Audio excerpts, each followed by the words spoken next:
Shalom. Who wrote the Torah? Was it revealed to Moses word for word by God, as many traditional Jews subscribe to? Was it divinely inspired words from the great people of our past who encountered or believed they encountered God, as others hold in Judaism?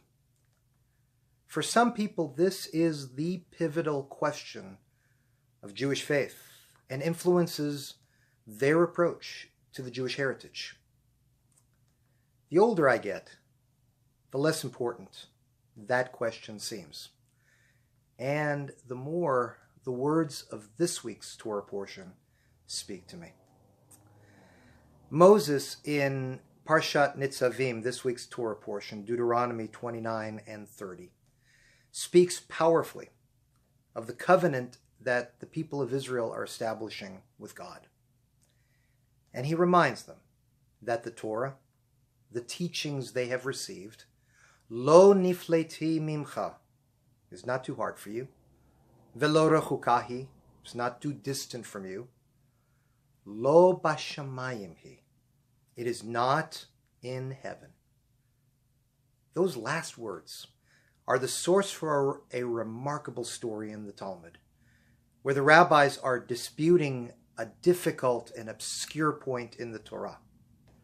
One rabbi simply refuses to concede his viewpoint and offers argument after argument to challenge the majority opinion. Legend has it that finally this rabbi, Rabbi Eliezer, calls upon God to proclaim divine agreement with him.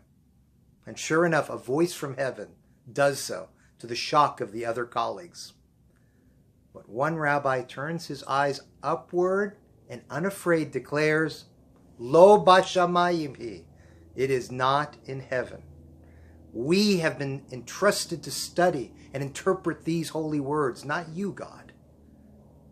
Lo bashamayim hi.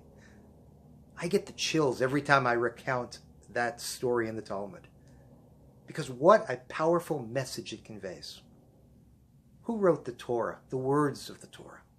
More broadly, who authored the holy texts held sacred by so many of my neighbors?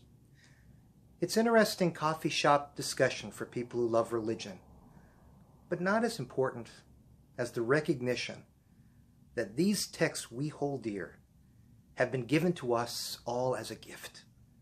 They are treasures in our hands, now given to us by ancestors who poured their hearts and souls into those words, formed their lives, shaped worlds with these ideas, lived and often died preserving these scrolls we now hold in our libraries and houses of worship.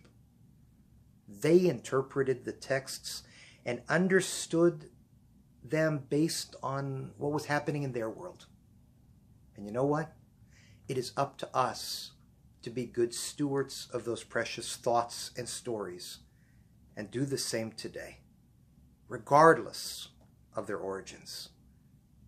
These words are lo bashamayim hi, not in heaven, but are designed to be a living text here on earth. So who wrote them?